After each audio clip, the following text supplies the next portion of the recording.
100% participate చేస్తాం. ఆ ఇష్యూను మొట్టమొదటి నుంచి లేవనెత్తుతున్నదే నేను. జాతీయ స్థాయిలో నేనే లేవనెత్తినా, కేరళలో నేనే మాట్లాడినా, దానివల్ల జరగబోయే పరిణామాలు ఏంటో కూడా నేను వివరించే ప్రయత్నం చేస్తున్నా.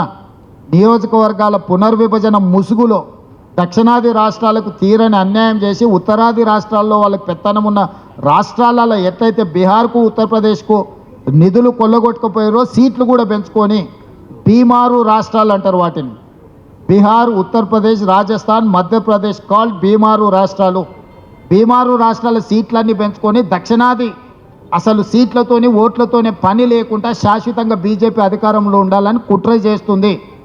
ఇది తీవ్రమైన సంక్షోభాన్ని దేశంలో సృష్టించబోతుంది. నువ్వు మొత్తం ఎన్ని సీట్లు పెంచదలుచుకున్నావు ఫస్ట్ అది నిర్ణయం జరగాలి. ఆ పెంచే సీట్లు ఏ విధి విధానాల ప్రకారం నువ్వు పంచదలుచుకున్నావో అది నిర్ధారణ జరగాలి. ఇవాళ ఒకవేళ 50% సీట్లు పెంచదలుచుకున్నప్పుడు ఉత్తరప్రదేశ్లో ఉదాహరణకి 80 సీట్లుంటే 120 సీట్లు ఆడ వచ్చినాయి అనుకోండి, 40 యాడ్ అయ్యి.